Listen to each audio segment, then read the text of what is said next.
That's something you don't have to worry about. Those playoff games.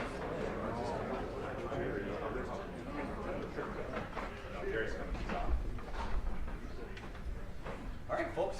Thanks for being here. We're going to open up our questioning with the third row left, Andy Anders, 11 Warriors. Yeah, Ryan, are you ready to name the starter at right guard, and what's the situation this time? Yeah, we'll keep looking at it this week. I think we're going to probably roll a bunch. Looks like going in that Tegra will start at right guard for us. He's had a good preseason. He's done a nice job. We'll continue to assess it, all the way up into the game time. But he's earned the right to start in this game. I think we're going to see us playing multiple guys in the offensive line in this game. But he's been consistent. Now he's got to go put it on the field and play. Fourth row right, Spencer Holbrook, Letterman row. Brian, at linebacker, are you guys going with Sonny to start the game, and how do you figure that's going to, is it going to be like the right guard where you guys roll into guys? Yeah, we're going to play multiple guys at linebacker, but Sonny has separated himself for sure, and we'll start at will linebacker for us. He has done a nice job in this transition from safety, and when you move up, the game moves faster. It's just quicker, and he's changed his body, and the reps that he got in the spring really helped. And I think he's done a good job of communicating. He and Cody work well together, but you're also going to see Arvell in there. You're going to see CJ in there, Gabe. These guys are going to get reps, and we'll try to play as many guys as we can in this game. Let's go Tony Girdman, Buckeye Huddle. Ryan, with the new quarterback starting, I'm sure you've seen him more than anybody. You know what to expect. What will you see from Will on Saturday for your expectations to be met? Yeah, we want him to run the team and be clean. Get us in and out of the huddle. Get us up to the line of scrimmage. Be sharp. Take care of the football. You've heard me say the term "make the routine plays routinely." Play well in third down, red zone in 2 minutes. I mean that's what we're looking for out of our quarterback. But in particular, in that first game, it's run a clean operation. That's ball security, that's cadence, that's communication, the new headset and how we're doing that. And, we are going to be huddling some and those type of things. Not all the time, but that's a little bit different. And, how are we converting on third downs and, all those things, sideline adjustments. So it's getting into the game, getting a feel for it, and playing clean. That's what we're looking for in week one. Front row, Dave Biddle, 24/7 Sports. Ryan, is the depth on the offensive line maybe a little better than you expected? I mean, Carson might be a backup for you guys after starting 12 games last year. I know some other guys you mentioned, like Austin, Zan, have stepped up a little bit. You feel good about the depth? Yeah, one of the things, it was like early on, the little illness that was going around the offensive line was frustrating, but coming out of preseason camp, we felt like we built some depth because we had to, and some guys got forced into duty maybe a little quicker than they had to. And when you're working with the ones, you have to tighten up. All the things technically that you're getting away with, maybe with the twos and threes. When you're blocking Tyleek and Ty and those guys, you can't get away with that stuff. You better figure it out fast. And because of that, we have built more depth than we expected coming out of preseason. So that's been a positive. But we are going to try to get as many guys in the game as possible, grade it, and just keep evaluating. And one of the things that we talked about as a staff today is, you've heard me talk about building a foundation with this team. I mean, the foundation is not complete. I mean, this is a long build to the end of the season. So we want to come through this week, watch the game, get on the film, and figure out, who graded out a champion, who didn't. But ultimately, we want guys to play really, really hard in this game and get it on film, start to make the corrections. When you're in preseason camp, there's a lot of assumptions you make. Some that are right and some that are not right about players, about scheme, overall personnel. So excited to get that going this week and figure out what we got going into Sunday. Real quick, Tegra's a pretty soft-spoken guy. How did he take the news that he's going to start on Saturday? He's just going day to day right now and working. I think that's what's been good about the offensive line is, guys have been, working at it every day, and we've moved some guys around in there. Even as of this past week, we've shuffled it up a little bit just to kind of see guys move in different areas. We know we have to build depth going throughout the season, so I think it's going to pay off for us. But he's been workmanlike. It wasn't like he's knocking on anybody's door and saying, what is my situation this week. He knows that if he continues to play the way he is, he's going to be a starter for us and be a huge contributor. But it's consistent, and consistency that we're looking for out of him. But he, he's been one of the guys that we've been able to count on in this camp, and that matters. When you get 20 some odd practices under your belt and you get the 15 in the spring, those reps add up, and he's been in there now for a while. When you think about the last couple of years, we really kind of got him with the twos even as a young player, and I think all of that is starting to pay off now for him. Stephen Means, Cleveland.com. You've had a starting running back, but you've never really had guys who are co-starters for starters. Just for the sake of asking, who's going to take the first snap at running back on Saturday? Yeah, I don't think Locke's decided that yet, but they're both rolling in practice. It's we're going to get our money's worth this week with the heat, and so we're going to be rolling these guys pretty good, and James is going to get in there as well. So, we haven't really talked about that right now. Those guys are rolling, and they're both going to get a bunch of reps on Saturday. And you mentioned James there. Has he made you guys feel comfortable about where the depth is in terms of who might be the third guy up at running back with the way he's playing? Yeah, I would say James right now is the third running back. He's made some really good strides. Now he's got to go put it on the field and play games, and that's different than just doing it in practice. There's still some things that he knows he's got to improve on in different areas.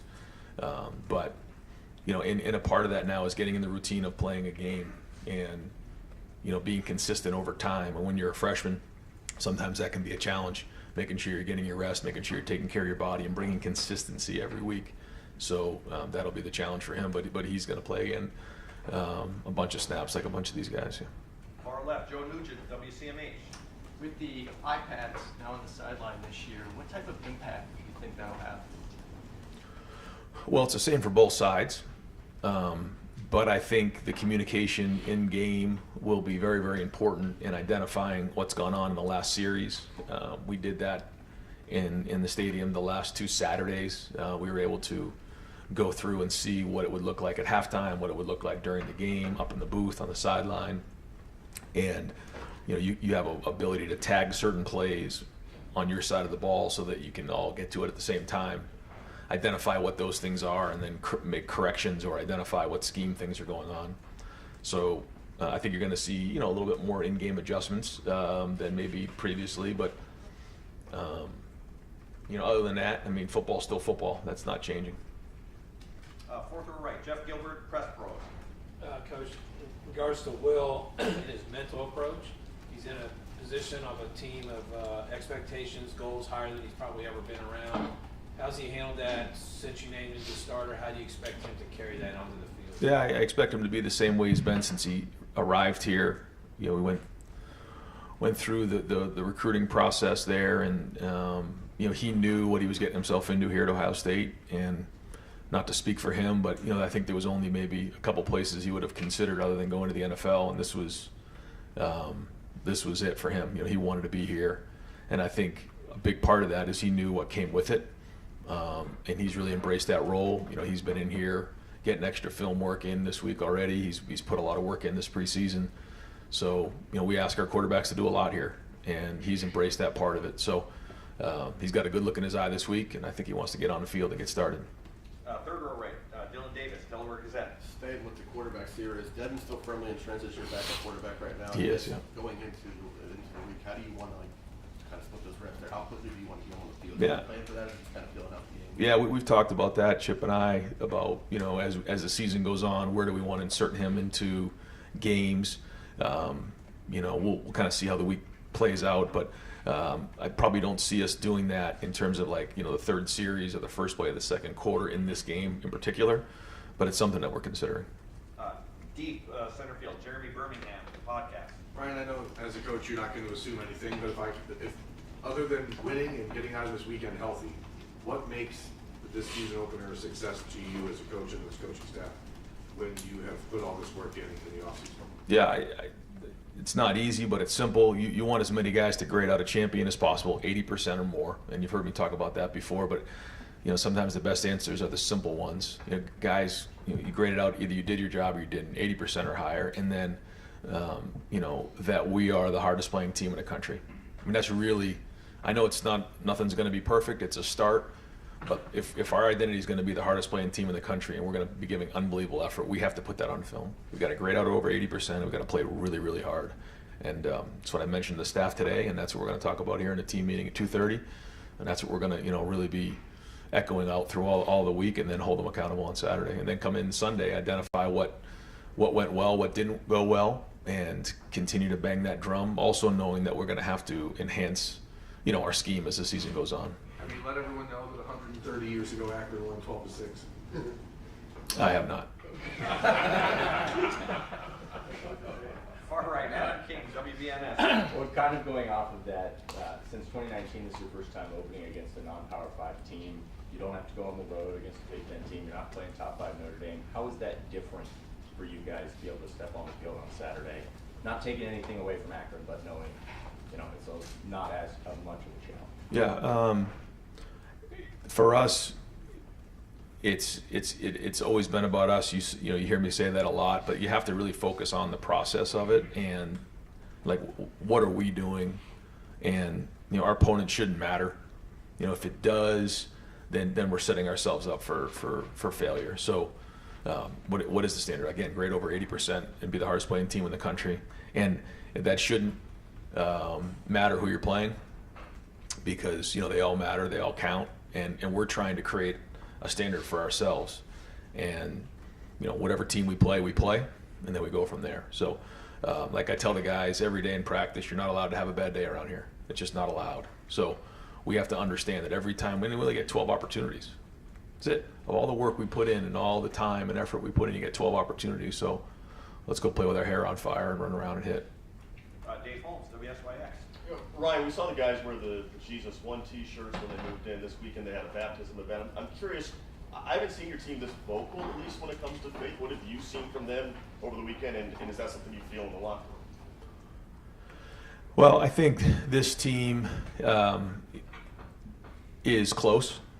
I think when you look at what they've done together as a group, they rub off on each other, and that part of it, that's their own business that they handle. But I think when you start to see and hear some of the messages that some of our team is giving, not only out in the community but to our own team on campus, those type of things, you just recognize what unbelievable guys we have in our locker room, the type of people that we have, and certainly the academic, what we've done, being over a 3.2 for the last 2 semesters. And again, you're seeing things like this and some of the community outreach. I mean, they care about not only their teammates, but they care about the community. They care about Buckeye Nation. They care about the fans, and these are great people. And a lot of these guys decided to come back, or decided to come here, and could have gone a lot of other places, some to the NFL, to some to other schools, but they came here for a reason, and it was to make an impact. And the number one way they want to have an impact is win championships. But there's a lot of other ways to make impacts as well, and they want to continue to do that. So when it's all said and done, there's trophies in the lobby, there's rings to be worn, but there's also people that have been impacted, and there's stories to be told. And the guy to me that comes to mind with that is Archie Griffin. And now the statue is going to be in his name here this weekend. But of all the things he's done in terms of winning the 2 Heismans and all the great history he's had here on the field, to me it's the impact he's made off the field. And I can't tell you how many people have shared stories with me about being a young kid who looked up to him, and Archie took time, or he went to an event and spoke to folks and he took time, and because of that he's a legacy. What he did on the field is unbelievable, but to me he's even more special for what he's done off the field. And I think our guys have embraced that in the locker room. Andy Backstrom, on 3. Ryan, what will it look like for special teams in game? I know you've talked about the strategy with using assistants. Is it going to be different in game since the coaching changed with that role? Are you going to allow the Rob Keys and Gunn, will they be involved in game? Very much so, yeah. So Rob is going to be sort of the ringleader of it all, and I'm right there with him for everything. And we're going to utilize everybody we possibly can. Matt Guerreri is running the punt team. James Laurinaitis is doing the kickoff. Brian Hartline and Keenan Bailey are doing both the return units, kickoff return and punt return. But we got everybody involved. Tim Wallen's been a big part of this. Each of the coaches have been very much involved with the special teams here in the preseason. So Rob is the point person. He's the one who's going to help game plan and organize, meet with the individual group. We met this morning with the entire staff who was involved with special teams, went through the game plan in all 4 phases. But then when we get on the field, I'll be involved in terms of the substitutions, making the calls with Rob, but then getting feedback from each individual coach. Cameron T. Robinson, The Athletic.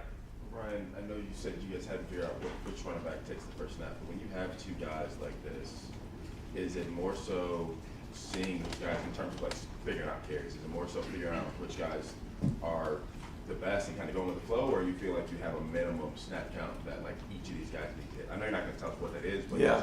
the idea of that. I mean, yeah, I think you have an idea of how many carries you'd like to see for each guy, but you don't know how it's going to shake, and Locke's going to get a feel for that, and he'll be responsible for handling the substitution pattern there. These things seem to have a way of working themselves out. It seems to be a topic of conversation sometimes, this time of year, like how's it all going to go? I think we get a feel for it, and assess it after the first game. This will be the first time for Quinn Sean that we've been in a game with him, and it'll be interesting to see, as we go, how he goes as the game goes, and the type of back that he is as the game wears on. But I'm excited to see these guys run. Far left, Whitney Harding, WCMH. Ryan, this weekend was an exciting week 0. I don't know if you got a chance to watch any of the games, but with Florida State losing, is that just another reminder that that number next to your name really doesn't mean a whole lot? And have you had any conversations with your guys as a reminder about that? No, not in particular about that, but yeah, I think that's why you hear coaches say, when they talk about rankings, the first thing they talk about is what matters is the ranking at the end of the season, and it's coach speak, but that's a great example. I didn't get a chance to see any of the game, but yeah, I mean, I think the first thing that's noteworthy is because of the way college football is now with some of the roster turnover, you may not know exactly what you're getting with each team early in the season, and I think that's significant. Because when you look at the roster of some of the teams early on, you're like, okay, where were they last year? Well, this guy came in from here, he came from there. Some guys got older, some guy maybe didn't play because he was injured, he comes back in, but that roster looks a lot different than maybe it did the year before. So I think that's something that's noteworthy, but as we know, I mean, you got to bring it every week, and it has what your ranking is has no indication of where you're going down the road. What matters is what you put on the field and what you earn. Real quick, you mentioned the heat. How do you get your guys ready for what's going to be a warm game this week without kind of wearing them out at practice? Not your first time dealing with it, but it's a question. Yeah, I mean, it's hot all across the country. You know what I mean? We're in the north, so I mean, it's just something you got to learn to deal with, and you got to hydrate really, really well and recover at night and get your rest. But yeah, you got to make sure you're hydrating throughout the week. If you think you're just going to hydrate the night before the game, it's too late by then, and then guys start cramping. So we got to make sure that we're all over that and mix all over that, and we hydrate test everybody every day. So we'll do that and just make sure we're on it. But like I said, it's hot. Other places other than Columbus, Ohio. So we'll handle it. Right next door, Jared Smalley, WCMH.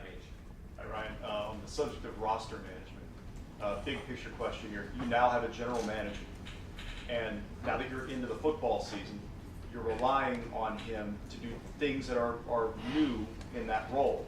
Some of the programs like yourself in Alabama have these positions now. Can you walk us through Mark's contribution, how it's evolved in that title, and what that allows you to do in your role coaching the football team through the season? Because there's so many tasks involved, roster management, understanding how NIL is functioning and who's getting what. How does he help you? How does he help? Boy, that's a long answer. Because first off, Mark is he's been unbelievable to me personally. He's been unbelievable loyal to me and loyal to the program. He is somebody who works really, really hard at his job, and I think he's the best in the business at what he does. And his job has completely changed, even in the last 6 years. He's an excellent evaluator. He does a great job of understanding where the college landscape is going, where it needs to be to adapt. And he's really had a huge hand in putting this roster together. Now, it used to be the evaluating and then the recruiting part of it, the weekends.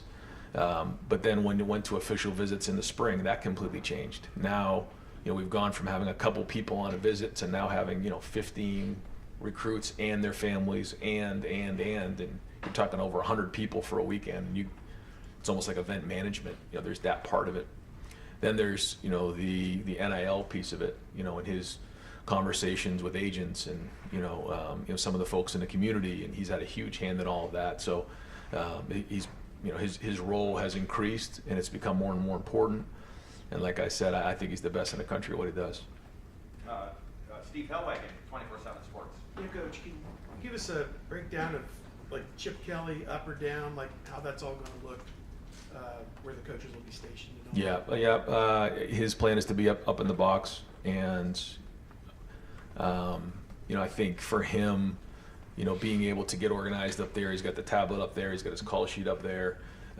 He can really, be clean after every series. I think that's one of the things too that he and I were even talking about, is that when you're on the sideline and you're the head coach, you have your call sheet, but it's hard to get your next series ready when you're doing all these other things. When you're up there, you get a desk, you can sit down, you can get your thoughts organized for the next series, you can go through everything, you can communicate well, and so that's going to be his plan. Tim Drebno will be up in the box with him, Billy Fessler, and Tony Johnson on offense. Wide receiver, we've asked about a lot of positions, who's starting. You were taking the tact of slow rolling the talk about Jeremiah Smith, but where do things stand there at that position with maybe the top three that are going to be out there to start? Yeah, they're and Brandon Ennis is right there. Bryson Rogers, Kojo Antwi, Jaden Ballard. I mean, you'll see all these guys play. I'm excited to see them play. They put in a good preseason and need a couple more days of prep into this first week, but they're excited to get out there just like everybody else. You think Jeremiah will be out there at the beginning? Yes. Folks, we've got to keep it at one question, or we're not going to get everyone in. Pat Murphy, 24/7 Sports. Ryan, since the 2 losses 10 last season, it seems like you guys have just been building towards this. I know you mentioned earlier that this build continues. This doesn't end anything, but to get to week 1, to get to a game, to kind of get back into that rhythm after an off season of talk and whatnot, just how much is there the excitement and getting things rolling? Yeah, we're really excited. And that's kind of what we said. Yesterday was our first game week practice of getting back on the field and playing games again. It feels like forever since we played a game, and there's been a lot of hard work. Mostly by the players, but also by the coach, by the staff. A lot of people involved to build this team, and Coach Mick and his staff and coaches and everybody involved to put this roster together. To go attack the season. And I can't say enough about the leaders and the guys in this team who have continued to work hard to get to where we are right now, and now it's time to go put it on the field and play. But now there's a lot of excitement, and just like any time around here, everyone's excited about the season. There's a lot of talk around Ohio State football, and that's great.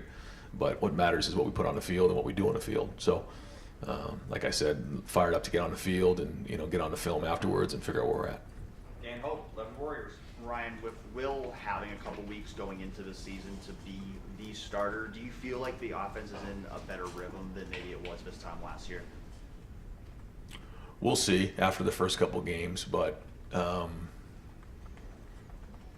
we'll see. We'll see. I mean, I do feel like we've had some really good days of practice. I feel like we've had a couple really good moments in some scrimmages. Still looking to be more consistent. Still, where our expectations is my expectations of where we are and where we are right now. We're not close, but I didn't expect us to be either. So it's like I said before about Quinshon. It's the same with Will. Like, we haven't played in a game with Will. We haven't played in a game with Quinshon. So I'm again fired up to see what it looks like on the field. But then get on there and figure out if some of the assumptions we've made are accurate and which ones aren't, and then enhance the things that are going well and fix the things that need to get fixed. Bill Landis, Kings of the North, the podcast.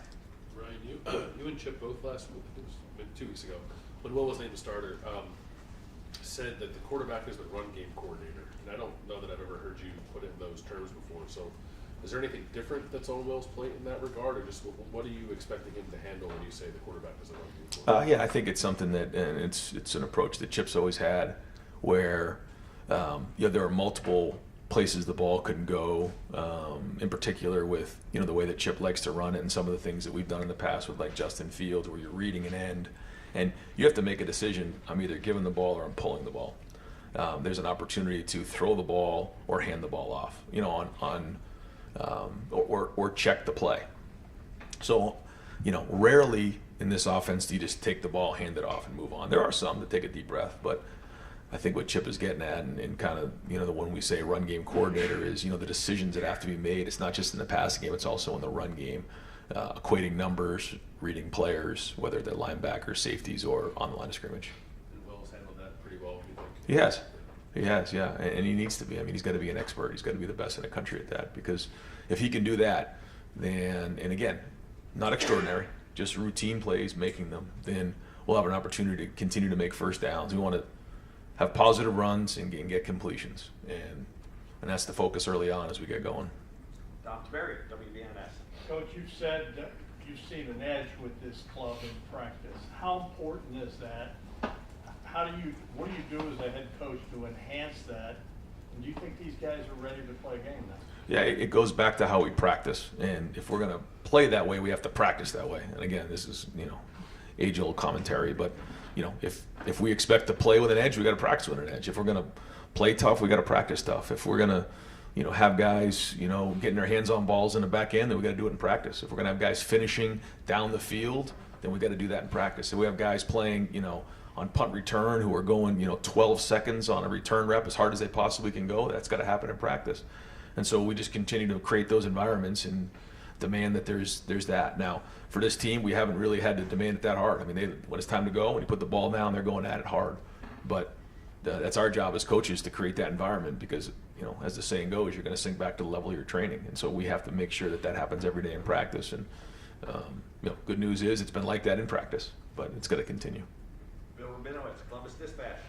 With most of the other quarterbacks, I guess, Justin, with the exception, you had years to build a relationship with them. You haven't with Will. What have you done to kind of hasten that process? And I know he wanted you to coach him hard, and if you could give details of how you've done that, great. But how have you kind of hastened that relationship with him, and how is it right now? Yeah, I was able to spend a little extra time with him, you know, during the spring, and you know, and I'm right there next to the quarterbacks, and yeah, he definitely doesn't have to worry about me coaching him hard. I can tell you that. But I think he knows. I think there's a level of trust there. He knows, you know, what's come before, and we talked about that during the recruiting process. That, like, all right, here's what needs to happen in order for you to get to where you are.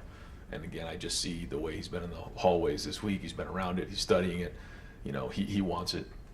So this is just the beginning, but you know, he wants to be a great player, and he knows that if he buys into this offense, he buys into this team, he buys into our culture, that he's going to do that. We've seen, you know, that all and more so far. So again, you know, it seems like, you know, we're never going to get to this first game and get on the field, but it's time to get on the field and go play football. Austin Ward, podcast. Ryan, you've talked often about the potential length of the season and needing to build depth. You've been asked about a couple specific positions, but I know they're all different. Generally, do you think that your philosophy to younger guys or building depth, whether that's by design or different game situations, do you think that's going to be different? Do you expect it to be different? What is the planning to build that early in the year? Yeah, I think that it needs to be a little bit different. I think there's some things we've done in the past that have been really good, and some other things that we probably need to do a little better. But also considering that this is going to be a different season. So I think that leads you to, yeah, there's some things that we need to do to make sure. And sometimes, you know, you got to go put them in the game and, you know, kind of hold your breath. But it's the right thing to do, because you just never know how these things are going to go. So, you know, again, whether it all happens in the first game or not, no, you know, who knows? But philosophically, yeah, we got to get guys in the game, and we have to prepare guys to get ready, because, you know, that run down the stretch is going to take everybody we've got. Joey Kaufman, Columbus Dispatch.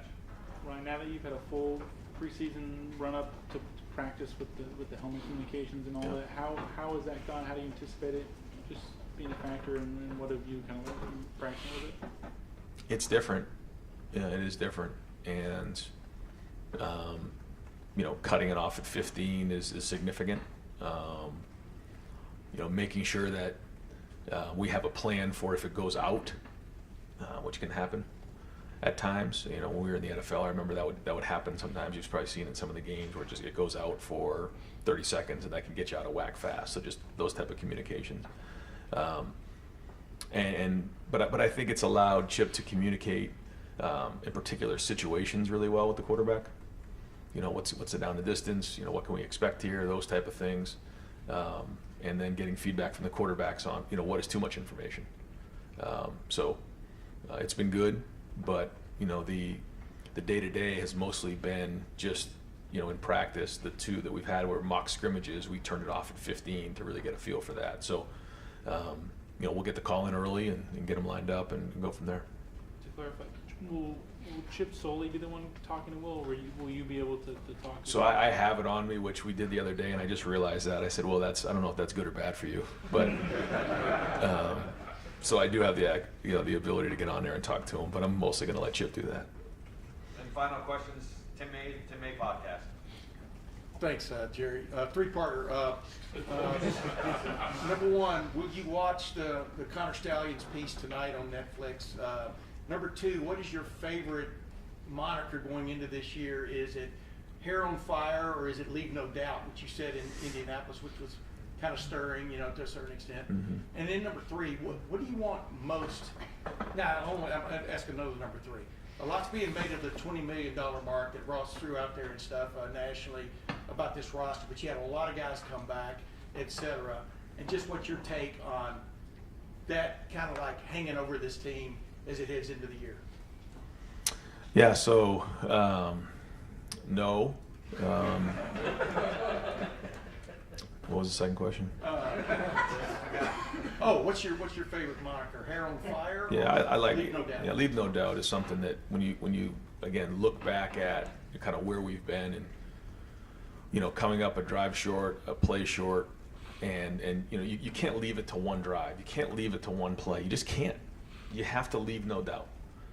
And that's it. You know, it's like whether it's a prize fighter going down to, you know, either knock them out or leave it to the judges. You can't do that.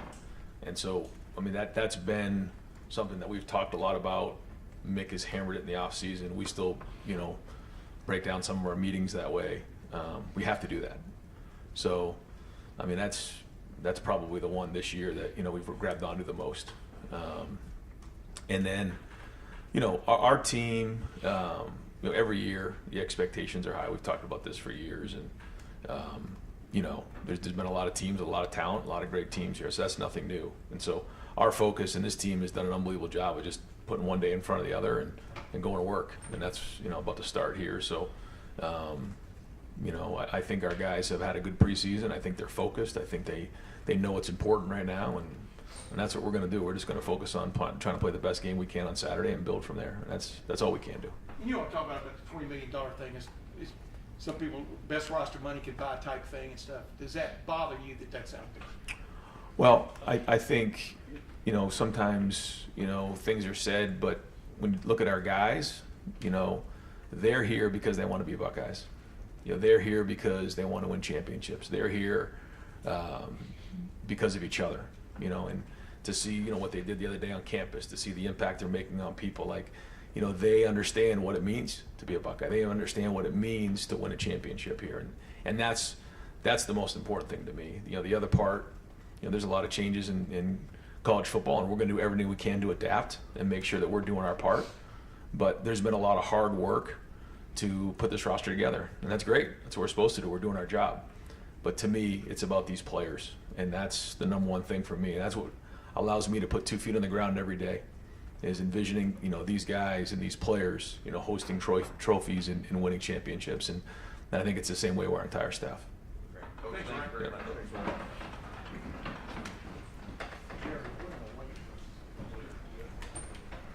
I think so, yeah.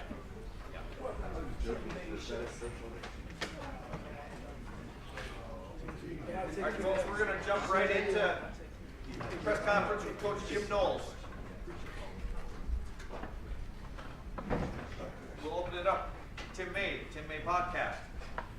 It's not going to be a 3-part question. I'm sorry, man. They accumulate.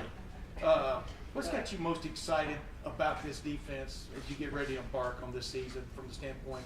Is it the veteran-laden aspect of it, the athletes that you've got? I mean, how would you describe to somebody who doesn't know much about it?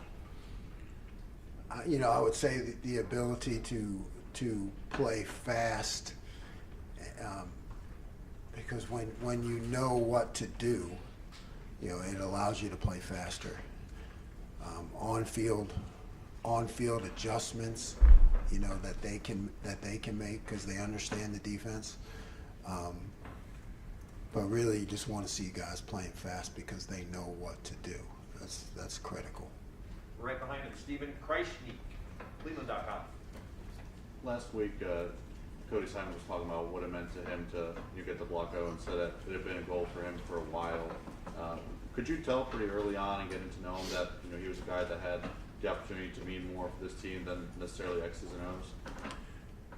Yes, conscientious, team guy, right? Do whatever it takes, no ego involved. You know, for my first 2 years here, he kind of did a little bit of everything. He's just somebody that you could count on all the time, and always putting the team first. You know, it's just this is the kind of guy we all want to represent us because it really means something to him. Front row right, Austin Ward, podcast. Jim, you've mentioned throughout the month, like, safety depth and having some attention on that. And I asked Ryan about maybe wanting to play younger guys and build that depth for the course of the year. If you're talking about that position specifically, and you know what you have in Caleb and Lathan, do you think you're more willing to put Malik out there or Jalen McClain out there in key situations than you might have been previously, or what would be your philosophy on that? You know, key situations, you want your best guys. So I think when you have a clear divide between the first group and the next group, you're going to have your best guys in there in a key situation. I mean, you're going to look to continue to build that next group because anything can happen in this game, and they may be in there in key situations, but at least initially, until they get their feet wet, you're going to have your best guys in there. What about maybe, I shouldn't have said key, what about like 14-0 in the second quarter? I know it's a hypothetical. Yeah, you know. I would say no. You're playing your ones. Joey Kaufman, Columbus Dispatch. Jim, 2 years ago, you were recruiting Caleb Downs, and he ultimately picks another school, goes to Alabama. What were your emotions like this year when you sort of had a second chance, and he decides to come here and all of the potential that he brings and the impact he had? It's probably going to be more common in this sport moving forward, but just to go through it for somebody of his caliber, what was that like? Well, you take the emotions out of it. So when you say my emotions, you take the emotions out of it. I just knew we had to be on point. I guess that's, really it becomes, you look to recruit someone like that who understands the game the way he does. It's like a job interview, it's like game day. So it's not, my job is to not be that rah guy and all the beautiful things about Ohio State.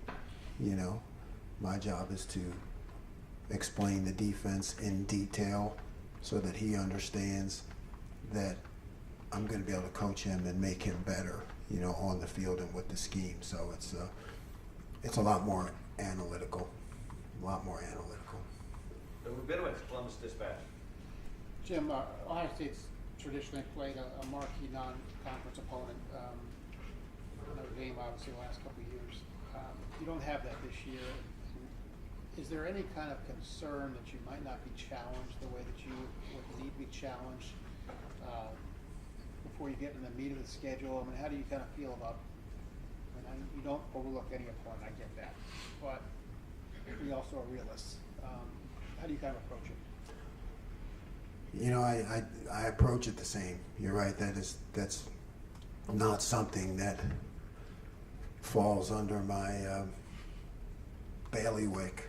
It's an Ivy League term. Yeah, right. Bailiwick. So like, yeah, can't be concerned with that. You know, we're looking at our play on the field, and I'll challenge them. You know, I make sure that I personally challenge them, no matter who the opponent is. Stephen Means, Cleveland.com. Kind of following up on what Austin was asking, but applying it to linebacker a little bit. I think in the past years, you've talked and vocalized the need to put Cody Simon out there more when you had Steele, when you had Tommy, and maybe just run out of snaps at some point. But you were talking about with the safeties, maybe there is a clear divide between the starters and the backups. Does that still apply to Will with Sonny and CJ? And if not, what would you ideally like to see what that split looks like between those two guys in that spot? Yeah, no, it doesn't apply to CJ, right? So that's when you get into like, okay, we have CJ, you know, who, when I think about things, I think about, okay, is there a clear delineation 1 and 2, but not with CJ.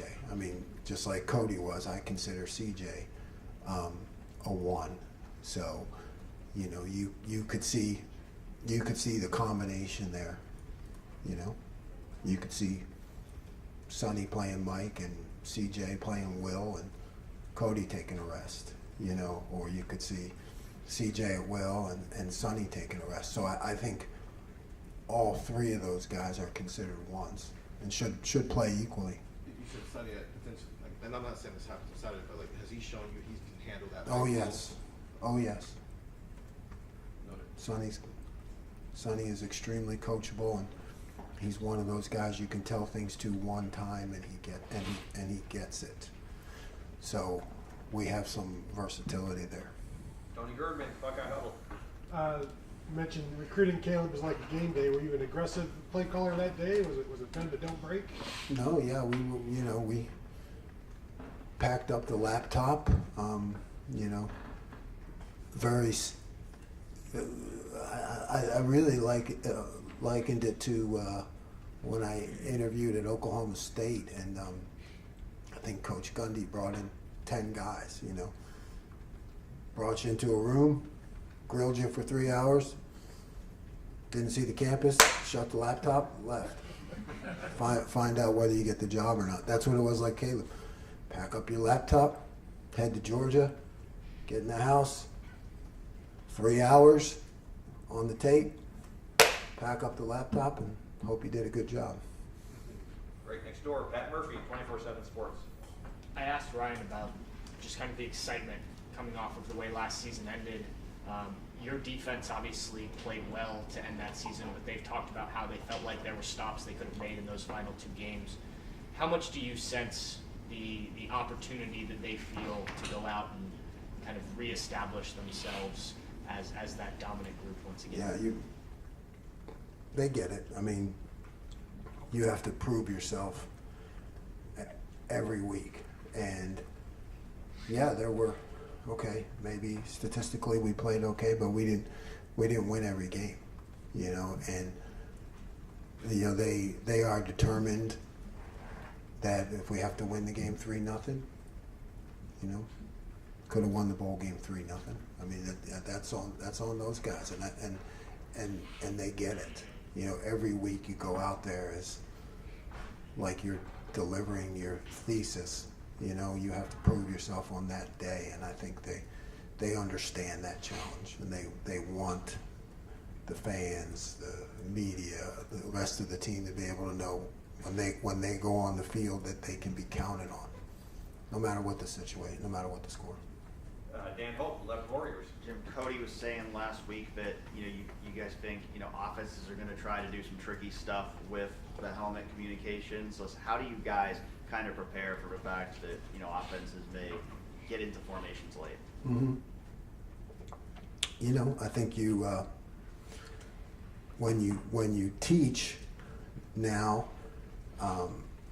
you have to prepare your players and your on-field play callers and adjusters that you know, I won't necessarily be able to make all the right calls for you. So, you know, it starts a long time ago with the teaching, you know, like, could be that you're going to have to make a lot of on-field adjustments yourself. So you better know the defense. Final two questions. Bill Landis, Kings of the North. Jim, we talked with Matt Carrera and some of the safeties in last week, and Matt and a couple of the players said they're less focused on like band and adjuster and kind of doing both, and maybe just focus more on just kind of like playing safety. Is that like an intentional switch that you wanted to make this year? Is that just natural progression of the defense where guys kind of, I don't even know, cross-training might not be the right word if the positions are so similar, but. No, yeah, cross-training's a good word, you know. When you get to the game, there are times you may have to do that, but not necessarily go into a game that way. But when you're training safeties, it's good to train them in everything, you know, because somebody goes down, you need to make an adjustment, you know. So I think it's a great thing to do in the spring and the fall camp. But you know, as you get to game week, it becomes more defined. Is that, you talked about wanting to disguise things a little bit better. Does having guys be kind of multi-positional on the back end help you with that? Yes, because you know, they understand the coverages, and you know, if you want to change coverage one way, that they get it because they've done it on the other side. And final questions, Jeremy Birmingham, the podcast. Jim, I'm not an expert on your career trajectory, but just like cursory glance, it shows that year 3 has been generally the best year statistically for your defenses in the stops you've made. How confident are you that that's going to be the case now, considering that there's not far to go from where you were last year? But what is the biggest difference for you as the play caller this year, and just for the overall mindset of the defense from last year?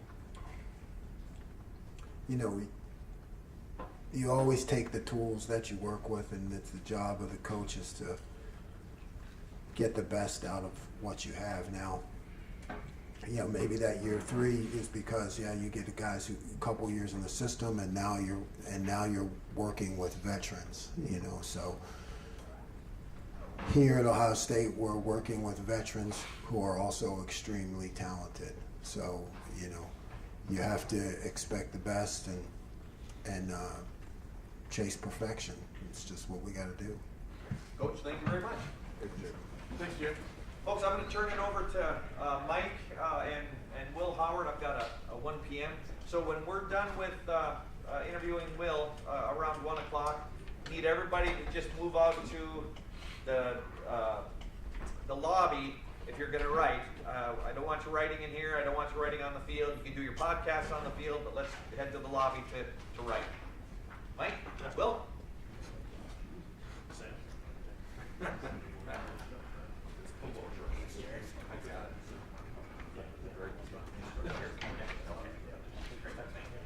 So we're going to keep the one question again. We're going to go 10 to 15 minutes. So may not be able to get all of you. If I don't get all of you, we'll get you next week. We'll start in the front row, Austin. Well, I know that this sounds like a question you've been asked a lot about coming to a new program, getting comfortable, and you've described that already. In terms of becoming a leader, is there a point where you started to feel like that was setting in and that people were listening to you in the locker room, or maybe that won't happen until you play a game? I don't know, but like, I'm trying to make that different than just like, hey, you know where to go for practice. Yeah, no, it's that's a huge part of it, especially coming in. You know, I say that my situation is very different than, like, you know, coming in as a true freshman. You know, you have to come in and really gain the respect and the trust of a whole football team in the span of 6-7 months. And, you know, for me, the first thing that was the most important thing was just getting relationships with everyone. I was like, I want to get to know everyone on the team, because, you know, they're not going to respect me if they don't know me, you know. And so that was the first thing. I was, you know, that was what the spring was for, what the winter was for. I was like, all right, I want to get to know these guys, you know, let them get to know me, and, you know, kind of just go from there. And then once I feel like for me, like, once we got through that spring, coming back into the summer, and we started up summer workouts, that was when I kind of started to settle into that role. and feel a little more comfortable, challenging guys just because, we already had that relationship. I feel like, we worked hard in the summer, and Coach Mick gave us a lot of opportunities to become leaders, through some of the challenges we had in our workouts and our runs, and he put us through the fire so that, we had to deal with some adversity before, we just get out there on the field, because it can't be the first time that you're going through something out on the field, so we've already experienced a lot of tough stuff, in our controlled environment, but I'm excited to get out there on the field and show these guys how I can really play in a real setting, because they haven't got to see me play, in a game yet, so I'm excited for that. We'll go over here down to Barry. The players say there's nothing like playing a game in the shoe. This will be your first experience. What are you most looking forward to? How well will you sleep the night before the game? And just what's going through your mind? Man, I'm so excited. Like, I truly can't, I can't overstate that, like how excited I am. I'm fired up, man. I grew up as a kid watching the Big Ten.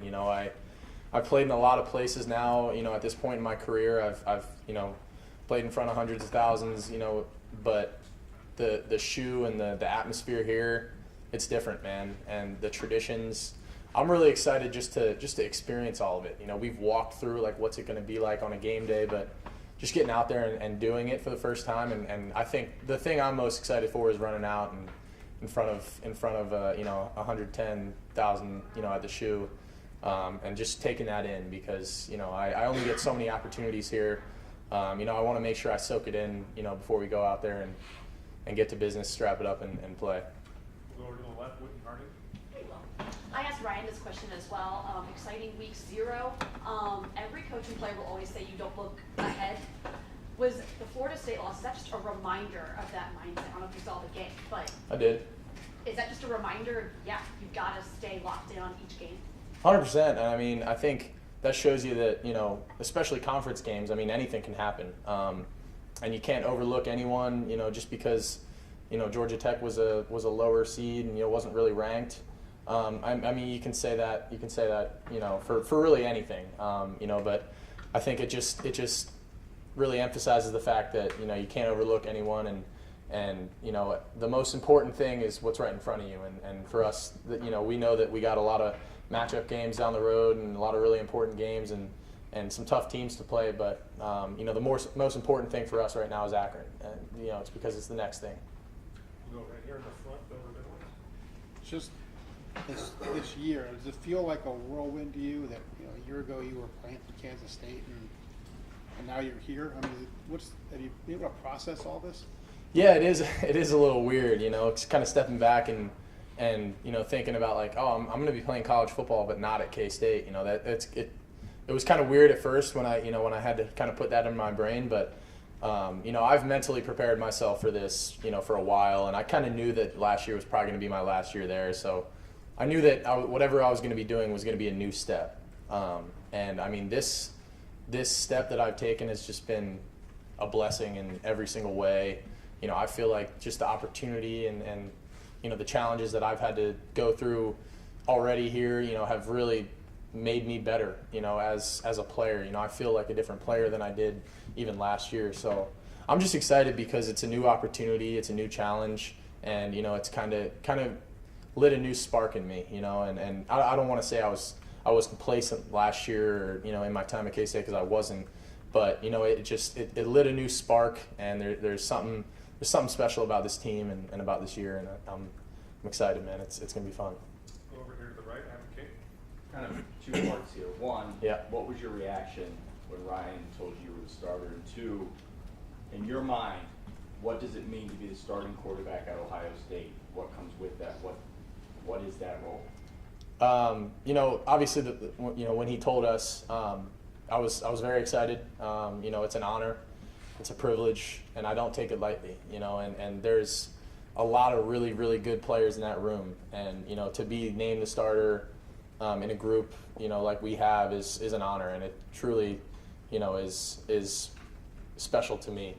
And being the starting quarterback of Ohio State, it's truly like I said, it's a blessing, man. It's not something I take lightly, and I know that there's a lot of stuff that comes with that. I know there's a lot of expectations and pressure, if you will. But I knew that was the first goal on my list when we got here. Was to be the guy, and I knew I had to work for it, and the guys in the room weren't going to make it easy. But I felt like I had a good camp, and I showed the coaching staff that, what I could do, and felt like I finally settled into the offense for the first time. And just going through fall, I feel really, really confident with kind of how I'm feeling the offense out and how I'm kind of evolving in this system. And yeah, I'm flattered. I'm fired up, man. It's humbling, but it's also something I don't take lightly at all. And I'm humbled. I'm blessed, man. It's gonna be fun. On the aisle here, second row, Bill Landis. Well, I asked Coach Day this. He and Coach Kelly both kind of called you the run game coordinator of the offense. And I know you did a lot of run game stuff at K-State, but is there anything different about what's on your plate here with this run game with Chip? And I guess just the responsibility of making sure you're always on point with your reads. How do you think you've handled that throughout camp? I think it's really good for me, and I think they say that all the time. Is what is your job in the run game? You're the run game coordinator, and it's my job to say we have a good play called, or we got a pressure coming from the field. We don't want to run this play into it. It's my job to get us in and out of that. Obviously the coaches can only do so much, but we're the ones that are out there, actually calling the shots, and I'm the one that's got the chalk last on a lot of that stuff. So it's cool. It gives me a little more sense of responsibility about the offense, and it makes you as a quarterback, you're always clued into something. It's when you're a quarterback and you're mentally taking plays off, that's not a good thing. You should be locked, dialed in every single play. Here, what's my plan? What I need to have a plan every single play. And Coach Kelly and Coach Day have done a really good job of kind of instilling that in me, and just taking responsibility for a lot of the things that I have to do. In terms of whether it's protection or run game, whatever it is. Whether it's controlling it with our different calls or RPOs or whatever it may be. It's my job to get us in and out of good and bad plays. And it's a good responsibility. It's good for me for, developing myself for the next level. And I think it's good for overall for the team, because, when you have a run system where you can call a play and it can go 3 different ways and all of them, have an answer for everything like that, makes it easier on you as an offense. You don't have to run plays and waste plays that are good versus something and not something else, Front row, Joey Coughlin. What's it been like having Chip Kelly when you're here with the headset and practices, and how different is that for you as a quarterback this year to have that new technology? I think it's, when you use it to your advantage and in a good way, it's really cool. And I think, it took a little getting used to. We had to work through some kinks, and some days it's really loud and staticky, and some days it's it's perfect. But just going through it and kind of working out the kinks of it through camp, I think there's a lot of really cool things you can use it for. And if you're breaking the huddle, early, you got him till 15 seconds. He can give you little reminders here and there. Like there's little things that you can do with the headset, and I think you can, if you use it to your advantage and you're efficient with it, then I think it's gonna be a really good tool for us. Last time we talked to you, you were mentioning one of the things you wanted to get better at is just pushing the ball down the field more. Not necessarily how good you were, but just your eagerness to do it a little bit more often. And I mean this with all due respect to all the talent you played with in your career. How much of that is just the weapons you have here being open means to something a little bit different, where maybe you're able to take a few more chances because you're throwing the guys where maybe you haven't had guys like this in the past? Yeah, and I mean no disrespect to the guys I've played with, because I've played with some really good players, and I don't want anyone to take this out of context, because I've played with a lot of good players, but I think here it's a little different, and the way that Coach Day and Coach Kelly teach some things are, hey, that guy's wide open. He may not look wide open. He may have a guy right on him, but he's wide open. In the NFL, he's wide open, and that's the mindset that I've had to kind of develop a little more, is like, he may not be, you know, he may not look to the general public like he's open, you know, but if you put a back shoulder ball on him, then, you know, that's a play you can make. And with the guys that we have here, I mean, they make plays like I've never seen anyone make plays before. So, you know, that has nothing to do. I'm just strictly speaking about the guys that, you know, I have. But I'm saying, like, it's a blessing to be able to, you know, wherever if it's one-on-one coverage, I mean, they're open. You know, it just depends on how I have to throw the ball. And I think that was a lot how Coach Kelly and Coach Day kind of instilled that in my brain. Like, hey, he may not look open, but he's wide open, you know. I'm sorry, just what am I saying? 3 more? First round, right here. Yeah, well, I'm trying to remember. Did y'all huddle at all at Kansas State? When is the last time you really were able to step into a huddle, call a play, and, you know, the vision of that is the romantic vision is you're upbraiding somebody about something, though, before, you know what I mean? Yeah. We got to drive the ball, but how much do you think that will help, I guess, from a demeanor standpoint for this offense this year? How much are you looking forward to it? Yeah, I am. I'm looking forward to it. I think it's cool. I've been in huddle system. My freshman and sophomore year, we were all huddle out of K-State, and we were all off of a wristband or not, but we were all out of a huddle. And I kind of like that, you know. And when you're good with the huddle, and when you get out of the huddle with, you know, 25 seconds left, and you get out there and you have time to, you know, analyze the defense, then it's good. But if you get caught in the huddle, and, you know, there can be things that can go bad with it. But I think the way that we're using it here, you know, trying to break the huddle, be efficient, getting out onto the football, it's good. And I like having that FaceTime with my guys, you know, a little bit before the play. And like you said, like, you know, whether it's reminding them on this play, hey, you know, the running back, we got to do, you know, this kind of footwork, or whatever it is, like just giving them a little, you know, hey, let's go get this, you know, let's go get this one, guys. Like, you know, whatever it may be, like, I like just being able to look at them all in the face, and, you know, before we get out to the line of scrimmage, I think that there's a cool element to that. Thanks, man. 2 more, right in the middle, Dan Hubbard. Will, how has your maybe, you know, approach to things changed from when you were competing for the starting job to when you were named the starter and now you're just preparing to be the starter? Yeah, I think, you know, it changes a little bit. You know, I feel like when you're given that position, you know, you're able to have a little more of a say in things. You know, say like, you know, we're going through some pass concepts. You know, when you're competing for a job, you may not be as eager to say, hey, I don't really like that concept, coach. You know, but, you know, when you're the starter, and, you know, they're telling you, hey, we want to hear your input. You know, if you don't like a play, then we're not going to run it. You know, like that's kind of the difference. And, you know, I just feel like I have a little more, you know, ownership in some of the play calls and some of the, you know, just some of the read and some of the stuff that we're doing. And obviously, you know, there's a structure to everything. And, you know, I gotta do what, you know, the coaches tell me to, you know, but I do feel like I have more say and I can, you know, voice my opinion on, hey, I like this concept, I don't like this concept. And it's more of a collaborative effort, you know, from that perspective. And last question, Dave Holmes. Will, has there been a moment, something, whether it's a fan interaction, teammates, walking around campus or the city, that's given you a sense of, I'm not trying to be flippant here, but I'm not in Kansas anymore? I mean, have you had that moment where you're like, oh my goodness, things are bigger here? You know, I knew, you know, like I said, I grew up a Big Ten, you know, watching the Big Ten. You know, growing up, unfortunately, was a Penn State fan for most of my life, but now, you know, I came to the bright side.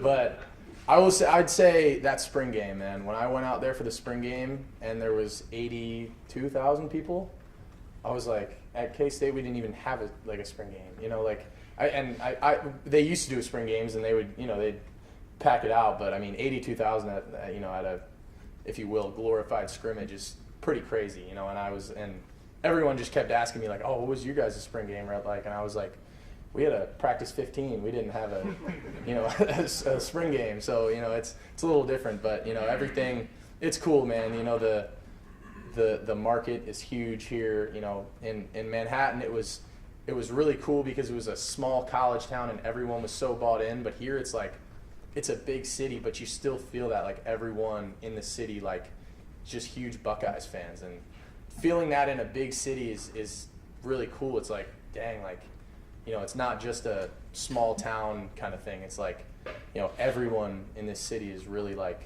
bought into the Buckeyes, and man, it's cool.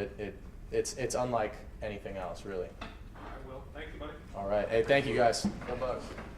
You're not in Manhattan anymore. Not in Manhattan anymore. Yes, sir.